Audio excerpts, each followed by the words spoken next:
Hi hello ನಮಸ್ಕಾರ. Shashi kitchen ವರ್ಲ್ಡ್ಗೆ ನಿಮ್ಮೆಲ್ಲರಿಗೂ ಸ್ವಾಗತ. ಹೇಗಿದ್ದೀರಾ ಎಲ್ಲರೂ ಚೆನ್ನಾಗಿದ್ದೀರಾ ಅಂತ ಅಂದ್ಕೊಂಡಿದ್ದೀನಿ. ಇವತ್ತಿನ ವಿಡಿಯೋ ಸ್ಟಾರ್ಟ್ ಮಾಡೋಣ ಬನ್ನಿ. ಇವತ್ತು ನಾನು ಯಾವ ರೆಸಿಪಿ ಮಾಡ್ತಾಯಿದ್ದೀನಿ ಅಂದರೆ, ಇವತ್ತು ನಾನು ಮಂಗಳೂರು ಬನ್ ಮಾಡ್ತಾಯಿದ್ದೀನಿ. ರೆಸ್ಟೋರೆಂಟಲ್ಲಿ ಹೋಟ್ಲಲ್ಲಿ ಹೋಗಿ ನಾವು ತಿನ್ನೋ ಥರ ಯಾವ ಥರ ತಿಂತೀವಿ ಸೇಮ್ ಅದೇ ಥರನೇ ಈಸಿಯಾಗಿ ನಾವು ಮನೇಲಿ ಹೇಗೆ ಮಾಡ್ಕೊಳ್ಳೋದು ಅಂತ ಈ ವಿಡಿಯೋ ಮುಖಾಂತರ ನಿಮ್ಮ ಹತ್ರ ಶೇರ್ ಮಾಡ್ಕೊತಾ ಇದ್ದೀನಿ. ವಿಡಿಯೋನ ಮಾತ್ರ ಎಲ್ಲೂ ಸ್ಕಿಪ್ ಮಾಡಬೇಡಿ, ಪೂರ್ತಿ ವಿಡಿಯೋನ ನೋಡಿ. ಬನ್ನಿ ಹಾಗಾದರೆ ವಿಡಿಯೋನ ಸ್ಟಾರ್ಟ್ ಮಾಡೋಣ. ಮೊದಲಿಗೆ ನಾನಿಲ್ಲಿ ಒಂದು 4 ಫುಲ್ ಈ ಥರ ಹಣ್ಣಾಗಿರುವಂಥ ಬಾಳೆಹಣ್ಣು ತೊಗೋಬೇಕು. ಮೇಲೆ ಚುಕ್ಕಿ ಬಿದ್ದಿರೋದು ಫುಲ್ ಜಾಸ್ತಿ ಹಣ್ಣಾಗಿರುವಂಥದ್ದೇ ತೊಗೊಳ್ಳಿ.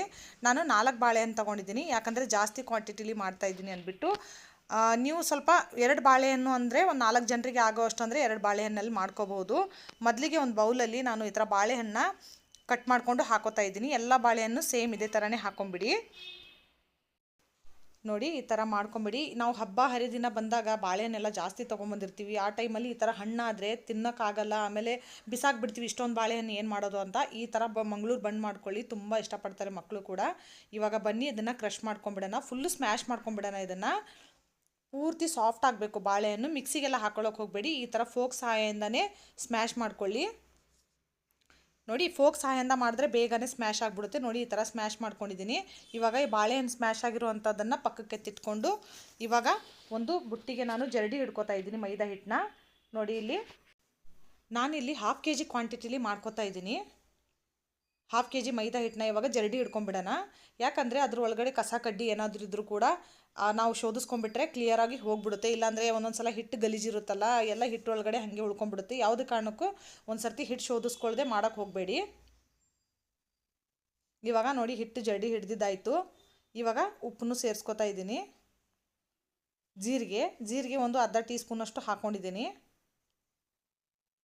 ಆಮೇಲೆ ಸಕ್ಕರೆ ಕೂಡ ಹಾಕ್ಕೊಳ್ಳಿ. ಸಕ್ಕರೆ ಇಲ್ಲಿ ನಾನು ನನ್ನ ಅಂದಾಜು ಮೇಲೆ ಹಾಕ್ಕೊಂಡಿದ್ದೀನಿ. ನೀವು ಹಾಕ್ಕೊಳ್ಳಂಗಿದ್ರೆ ಟೀ ಸ್ಪೂನ್ ಲೆಕ್ಕದಲ್ಲಿ ಅಂದರೆ ಒಂದು 2 ಟೀ ಸ್ಪೂನಷ್ಟು ಸಕ್ಕರೆ ಹಾಕ್ಕೊಳ್ಳಿ. ಆಮೇಲೆ ಒಂದು ಪಿಂಚಷ್ಟು ಅಡುಗೆ ಸೋಡಾ, ನಾವು ಬಳಸ್ತೀವಲ್ಲ ಅಡುಗೆ ಸೋಡಾನು ಕೂಡ ಒಂದು ಪಿಂಚಷ್ಟು ಹಾಕೋತಾ ಇದ್ದೀನಿ. ನೋಡಿ ಇವಾಗ ಇದು 250 ಗ್ರಾಮ್ ಮೊಸರಿದೆ, ಮೊಸರನ್ನು ಕೂಡ ಹಾಕ್ಕೊಳ್ಳಿ. ಅಂದರೆ ಇಲ್ಲಿ 1/4 ಲೀಟ್ರ್ ಲೆಕ್ಕದಲ್ಲಿ ಅಂದರೆ 1/4 ಲೀಟ್ರ್ ಇದೆ ಮೊಸರು. ಇವಾಗ ಎಲ್ಲನೂ ಒಂದು ಸರ್ತಿ ನೀಟಾಗಿ ಮಿಕ್ಸ್ ಮಾಡ್ಕೊಂಬಿಡೋಣ.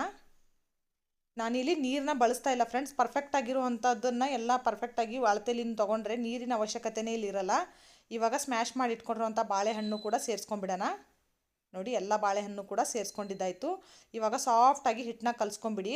ಇದಕ್ಕೆ ನೀರಿನ ಅವಶ್ಯಕತೆನೇ ಇಲ್ಲ ಫ್ರೆಂಡ್ಸ್, ನಿಜವಾಗ್ಲೂ ಹೇಳ್ತೀನಿ. ನೀವು ಮೊಸರು ಮತ್ತು ಬಾಳೆಹಣ್ಣು ಏನು ಸ್ಮ್ಯಾಶ್ ಮಾಡಿದ್ದೀರಲ್ಲ ಅದೇ ಸಾಕಾಗುತ್ತೆ ನಿಮಗೆ. ಏನಾದರೂ ಇನ್ ಕೇಸ್ ನಿಮಗೆ ನೀರು ಇನ್ನೊಂದು ಸ್ವಲ್ಪ ಬೇಕು ಅನಿಸಿದ್ರೆ ನೋಡಿಕೊಂಡು ಹಾಕೋಬೋದು, ಆದರೆ ಒಂದೇ ಸರ್ತಿ ನೀರನ್ನ ಮಾತ್ರ ಹಾಕೊಳ್ಳೋಕೆ ಹೋಗಬೇಡಿ.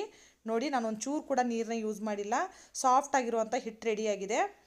ನೋಡಿ ಇವಾಗ ಇದನ್ನು ನಾನು ಸ್ವಲ್ಪ ಮೇಲೆಯಿಂದ ಸ್ವಲ್ಪ ಎಣ್ಣೆ ಹಾಕ್ಕೊತೀನಿ, 1 ಟೀ ಸ್ಪೂನಷ್ಟು ಹಾಕ್ಕೊಂಡು ಮತ್ತೆ ಒಂದು ಸರ್ತಿ ಕಲಿಸ್ಕೊಂಬಿಡೋಣ. ನೋಡಿ ಎಷ್ಟು ಪರ್ಫೆಕ್ಟಾಗಿರುವಂಥ ಹಿಟ್ಟು ರೆಡಿಯಾಗಿದೆ. ಜಾಸ್ತಿ ಗಟ್ಟಿನೂ ಆಗಿಲ್ಲ, ಜಾಸ್ತಿ ತೆಳ್ಳಗೂ ಆಗಿಲ್ಲ. ಪರ್ಫೆಕ್ಟಾಗಿರುವಂಥ ಮೆಜರ್ಮೆಂಟಲ್ಲಿ ಮಾಡಿಕೊಂಡ್ರೆ ನೀವು ಕೂಡ ಆರಾಮಾಗಿ ಮಂಗಳೂರು ಬಣ್ಣ ಆರಾಮಾಗಿ ಈಸಿಯಾಗಿ ಮನೇಲಿ ಮಾಡ್ಕೋಬೋದು. ಇವಾಗ ಇದು ಹಿಟ್ಟು ಕಲಿಸ್ಕೊಂಡಿದ್ದಾಯಿತು. ಇದನ್ನು ನಾವು ಓವರ್ ನೈಟ್ ಬಿಡಬೇಕಾಗುತ್ತೆ. ಬೆಳಿಗ್ಗೆ ಮಾಡಬೇಕು ಅಂದರೆ ರಾತ್ರಿವರೆಗೂ ನೀವು ನೆನೆಸ್ಬೇಕಾಗುತ್ತೆ. ಇನ್ ಕೇಸ್ ನಿಮ್ಗೆ ಏನಾದರೂ ಅರ್ಜೆಂಟ್ ಇದ್ದರೆ ಮಾಡಬೇಕು ಅಂದರೆ ಒಂದು 6 ಅವರ್ಸ್ ಆದರೂ ಇದು ನೆನಿಬೇಕು ಫ್ರೆಂಡ್ಸ್. ನೋಡಿ ಇಲ್ಲಿ ಓವರ್ ನೈಟ್ ಬಿಟ್ಟಿದ್ದೆ ನಾನು. ಇವಾಗ ತೋರಿಸ್ತೀನಿ ನೋಡಿ ಮತ್ತೆ ಯಾವ ಥರ ಆಗಿದೆ ಹಿಟ್ಟು, ಕಪ್ಪಗಾಗಿದೆ ಅಂದರೆ ಫರ್ಮೇಟ್ ಆಗಿದೆ ಹಿಟ್ಟು. ಇದನ್ನು ಒಂದು ಸರ್ತಿ ನೀಟಾಗಿ ಮಿಕ್ಸ್ ಮಾಡ್ಕೊಳ್ಳೋಣ. ಆಮೇಲೆ ಯಾವುದೇ ಕಾರಣಕ್ಕೆ ಹಿಟ್ಟನ್ನ ಮಾತ್ರ ಫ್ರಿಜ್ಜಲ್ಲಿ ಇಡಬೇಡಿ, ಹೊರಗಡೆನೇ ಇಡಬೇಕಾಗುತ್ತೆ. ಇವಾಗ ಎಣ್ಣೆ ಕೂಡ ಕಾಯಕ್ಕೆ ಇಟ್ಟಿದ್ದೀನಿ, ನೋಡ್ತಾ ಇರ್ಬೋದು ನೀವು. ಎಣ್ಣೆ ಕೂಡ ಕಾಯ್ತಾ ಇದೆ ಈ ಕಡೆ ಕಡಾಯಿಯಲ್ಲಿ. ಇನ್ನು ಬನ್ನಿ ನಾವಿಲ್ಲಿ ಪೂರಿಗಳನ್ನ ತಟ್ಕೊಂಡ್ಬಿಡೋಣ, ಮಂಗಳೂರು ಬನ್ಗಳನ್ನ. ಇದು ಸ್ವಲ್ಪ ದಪ್ಪನೇ ಇರುತ್ತೆ ಫ್ರೆಂಡ್ಸ್ ಮಂಗಳೂರು ಬನ್ನು, ಹಾಗಾಗಿ ಇಲ್ಲಿ ಉಂಡೆ ನೋಡ್ತಾ ಇರ್ಬೋದು ನೀವು ಎಷ್ಟು ದಪ್ಪದ ಗಾತ್ರದ ತೊಗೊಂಡಿದ್ದೀನಿ ಅಂತ. ನೋಡಿ ಇಷ್ಟು ಉಂಡೆ ತೊಗೊಂಡಿದ್ದೀನಿ ನಾನು. ಇವಾಗ ಇದನ್ನು ಹಿಟ್ಟು ಹಚ್ಕೊಂಡು ಲಟ್ಟಿಸ್ಕೋಬೇಕಾಗುತ್ತೆ ನಾವು. ತುಂಬಾ ಈಸಿ ಫ್ರೆಂಡ್ಸ್, ಇದು ನಾವು ನಿಜವಾಗ್ಲೂ ಹೇಳ್ತೀವಿ. ಪೂರಿ ಮಾಡ್ತೀವಲ್ಲ ಅದಕ್ಕಿಂತ ಬೇಗನೆ ಮಾಡ್ಕೊಂಬಿಡ್ಬೋದು. ಎಷ್ಟು ಈಸಿಯಾಗಿ ಮಾಡ್ಕೊಳ್ಳುವಂಥದ್ದು, ಏನು ಜಾಸ್ತಿ ಟೆನ್ಷನ್ ಆಗುವಂಥ ಕೆಲಸ ಏನಿಲ್ಲ, ತುಂಬ ಟೈಮ್ ತೊಗೊಳುತ್ತೆ ಅನ್ನೋ ಹಾಗೇನಿಲ್ಲ. ಆರಾಮಾಗಿ ಒಂದು 10 ನಿಮಿಷದೊಳಗಡೆ ನೀವು ಮಾಡ್ಕೊಂಬಿಡ್ಬೋದು. ಇವಾಗ ನೋಡಿ ನಾವು ಹೆಂಗೆ ಪೂರಿಗಳನ್ನ ಲಟ್ಟಿಸ್ತೀವಲ್ಲ ಅದೇ ಥರನೇ ಲಟ್ಟಿಸ್ಕೊಳ್ಳಿ, ಆದರೆ ತೆಳ್ಳಗೆ ಲಟ್ಟಿಸ್ಕೊಬೇಡಿ, ಸ್ವಲ್ಪ ದಪ್ಪನೇ ಇರಲಿ.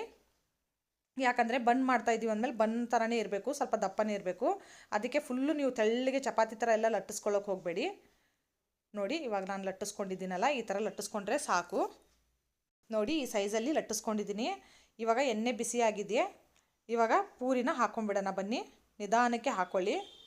ನೋಡಿ ಪರ್ಫೆಕ್ಟಾಗಿ ಎಣ್ಣೆ ಕೂಡ ಬಿಸಿಯಾಗಿದೆ ಫ್ರೆಂಡ್ಸ್. ಇವಾಗ ಇದು ಪೂರಿನ ನೀವು ಟಚ್ ಮಾಡೋಕ್ಕೆ ಹೋಗಬೇಡಿ. ಒಂದೇ ಸರ್ತಿ ಎಣ್ಣೆಲಿ ಹಿಟ್ಟು ಹಾಕಿದ ತಕ್ಷಣ ಪೂರಿನ ಮುಟ್ಟಕ್ಕೆ ಹೋಗಬಾರ್ದು. ಯಾಕಂದರೆ ಅದು ಉಬ್ಬಿ ಬರಲ್ಲ. ಹಾಗಾಗಿ ಕೆಲವರಿಗೆ ಕಂಪ್ಲೇಂಟ್ ಇರುತ್ತೆ, ನಮ್ಮದು ಪೂರಿ ಉಬ್ಬಲ್ಲ, ಮಂಗಳೂರು ಬನ್ಸು ನಮ್ಮದು ಉಬ್ಬಲ್ಲ ಅಂತ ಕೆಲವರಿಗೆ ಕಂಪ್ಲೇಂಟ್ ಇರುತ್ತಲ್ಲ. ಅದಕ್ಕೆ ನೀವು ಈ ಥರ ಟಿಪ್ಗಳನ್ನ ಕೆಲವೊಂದು ಇರುತ್ತೆ ಫಾಲೋ ಮಾಡ್ಕೋಬೇಕಾಗುತ್ತೆ. ಒಂದೇ ಸರ್ತಿ ಪೂರಿನ ಬಣ್ಣ ನೀವು ಎಣ್ಣೆಲಿ ಹಾಕಿದ ತಕ್ಷಣ ಸೌಟು ನೀವು ಹಚ್ಚಕ್ಕೆ ಹೋಗಬೇಡಿ ಯಾವುದೇ ಕಾರಣಕ್ಕೆ ಜರಡಿನ. ನೋಡಿ ಈ ಥರ ಒಂದು ಸಲ ಕಲರ್ ಚೇಂಜ್ ಆಗಿ ಉಬ್ಬಿ ಬಂದಾಗ ಮಾತ್ರ ಟರ್ನ್ ಮಾಡೋಕ್ಕೆ ಜರಡಿನ ತಗೊಳ್ಳಿ. ನೋಡಿ ಇವಾಗ ಎಲ್ಲ ಕಡೆಯಿಂದ ತಿರುಗಿಸಿ ಬೇಯಿಸ್ಕೊಳ್ಳಿ. ಯಾಕಂದರೆ ಇದು ದಪ್ಪ ಇರುತ್ತಲ್ಲ, ಒಳಗಡೆವರೆಗೂ ಎಣ್ಣೆ ಹೋಗಲ್ಲ ಫ್ರೆಂಡ್ಸ್. ಕೆಲವೊಂದು ಎಂಡ್ಸ್ ಎಲ್ಲ ಇರುತ್ತಲ್ಲ, ಹಾಗಾಗಿ ಬೆಳ್ಳಗೆ ಉಳ್ಕೊಳ್ಳುತ್ತೆ. ನೀಟಾಗಿ ಎಲ್ಲ ಕಡೆ ತಿರುಗಿಸಿ ನೀವು ಬೇಯಿಸ್ಕೋಬೇಕಾಗುತ್ತೆ. ಇವಾಗ ನೋಡಿ ಇಲ್ಲಿ ಮೇಲೆ ಬಂದಿದೆಯಲ್ಲ ಈ ಗೋಲ್ಡನ್ ಕಲರು ಪರ್ಫೆಕ್ಟಾಗಿ ಎಲ್ಲ ಕಡೆನೂ ಪೂರಿಗೆ ಇದೇ ಕಲರ್ ಬರಬೇಕು ಬನ್ಗೆ. ಆವಾಗಲೇ ಪರ್ಫೆಕ್ಟಾಗಿರುವಂಥ ಮಂಗಳೂರು ಬನ್ ರೆಡಿ ಆಗುತ್ತೆ. ನೋಡಿ ಫ್ರೆಂಡ್ಸ್, ನಾನು ಎಲ್ಲ ಕಡೆ ತಿರುಗಿಸಿ ಮಂಗಳೂರು ಬಣ್ಣ ಎಣ್ಣೆಲಿ ಕರ್ಕೊಂಡಿದ್ದೀನಿ. ಪರ್ಫೆಕ್ಟಾಗಿ ಇದೇ ಥರ ಪ್ರತಿಯೊಂದು ಬಣ್ಣು ಕರ್ಕೋಬೇಕಾಗುತ್ತೆ. ನೀವು ಒಂದೇ ಸಲ ಬಿಟ್ಬಿಟ್ರೆ ಒಂದು ಕಡೆ ಕಪ್ಪಿಗೆ ಒಂದು ಕಡೆ ಬೆಳ್ಳಗಾಗುತ್ತೆ. ನೋಡಿ ಎಲ್ಲ ಮಂಗಳೂರು ಬನ್ನು ಕೂಡ ಇದೇ ಥರನೇ ಫ್ರೈ ಮಾಡ್ಕೋಬೇಕಾಗುತ್ತೆ. ಸ್ವಲ್ಪ ಅಲ್ಲಿ ಇಲ್ಲಿ ತಿರುಗಿಸಿ ಫ್ರೈ ಮಾಡ್ಕೊಂಡಾಗ ನೋಡಿ ನಾನು ಇಷ್ಟೊಂದು ಮಂಗಳೂರು ಬನ್ಗಳನ್ನ ರೆಡಿ ಮಾಡ್ಕೊಂಡಿದ್ದೀನಿ ಫ್ರೆಂಡ್ಸ್. ನಿಜವಾಗ್ಲೂ ತುಂಬಾ ಚೆನ್ನಾಗಿದೆ. ಎಲ್ಲ ಮಂಗಳೂರು ಬನ್ ಕೂಡ ಒಂದೇ ಕಲರಲ್ಲೇ ಇದೆ, ನೋಡ್ತಾ ಇರ್ಬೋದು. ಆಮೇಲೆ ನಿಮಗೆ ಒಂದು ಬನ್ನ ನಾನು ಕಟ್ ಮಾಡಿ ತೋರಿಸ್ತೀನಿ ಒಳಗಡೆಯಿಂದ ಯಾವ ಥರ ಆಗಿದೆ ನೋಡಿ ಇಲ್ಲಿ. ನೋಡಿ ಫ್ರೆಂಡ್ಸ್, ಎಷ್ಟು ಸ್ಪಾಂಜಿಯಾಗಿ ಆಗಿದೆ ನಿಮಗೆ ನಿಜವಾಗ್ಲೂ ಹೇಳ್ತೀನಿ. ನೀವು ಈ ಥರ ಮಾಡಿದ್ರೆ, ನೀವು ಒಂದು ವೇಳೆ ಯಾರಾದರೂ ಗೆಸ್ಟ್ ಬಂದಾಗ ಮಾಡಿಕೊಟ್ರೆ ಅವ್ರು ಖಂಡಿತವಾಗ್ಲೂ ನೀವು ಮನೇಲಿ ಮಾಡಿಕೊಟ್ಟಿದ್ದೀರಾ ಅಂದರೆ ನಂಬೋದೇ ಇಲ್ಲ, ಅಷ್ಟು ಚೆನ್ನಾಗಾಗುತ್ತೆ. ಆಮೇಲೆ ನೋಡಿ ಒಳಗಡೆಯಿಂದ ಎಷ್ಟೊಂದು ಸ್ಪಾಂಜಿಯಾಗಿದೆ ಫ್ರೆಂಡ್ಸ್, ನಿಜವಾಗ್ಲೂ ಹೇಳ್ತೀನಿ. ಆಮೇಲೆ ಇನ್ನೊಂದು ಏನು ಗೊತ್ತಾ, ನಾವು ಹೋಟ್ಲಲ್ಲಿ ತಿಂದಾಗ ಈ ಥರ ಮಂಗಳೂರು ಬನ್ಗಳನ್ನ ಸ್ವಲ್ಪ ಹಾರ್ಡಾಗಿರುತ್ತೆ. ನಾವಿಲ್ಲಿ ಇಲ್ಲಿ ಮಾಡಿದಾಗ ಎಷ್ಟೊಂದು ಸಾಫ್ಟಾಗಿ ನೋಡಿ ನೀವು ಎಷ್ಟು ಸಾಫ್ಟಾಗಿದೆ ನೋಡಿ ಫ್ರೆಂಡ್ಸ್, ನಿಜವಾಗ್ಲೂ ಹೇಳ್ತೀನಿ. ಈ ಥರ ಸಾಫ್ಟಾಗಿ ಆರಾಮಾಗಿ ನಾನು ಹೇಳಿರುವಂಥ ರೆಸಿಪಿನೆಲ್ಲ ಫಾಲೋ ಮಾಡ್ಕೊಂಡು, ನೀವು ಟಿಪ್ಸ್ನೆಲ್ಲ ಫಾಲೋ ಮಾಡ್ಕೊಂಡು ಮಾಡಿದ್ರೆ ಆರಾಮಾಗಿ ಸಾಫ್ಟಾಗಿರುವಂಥ ಸ್ಪಾಂಜಿ ಆಗಿರುವಂಥ ಮಂಗಳೂರು ಬಣ್ಣ ನೀವು ಮನೆಯಲ್ಲೇ ರೆಡಿ ಮಾಡ್ಕೋಬೋದು. ರೆಸಿಪಿ ಇಷ್ಟ ಆಗಿದೆ ಅಂತ ಅಂದ್ಕೊತೀನಿ. ಇಷ್ಟ ಆದರೆ ಲೈಕ್, ಶೇರ್, ಸಬ್ಸ್ಕ್ರೈಬ್ ಮಾಡೋದನ್ನು ಮರಿಬೇಡಿ. Thank you for watching friends.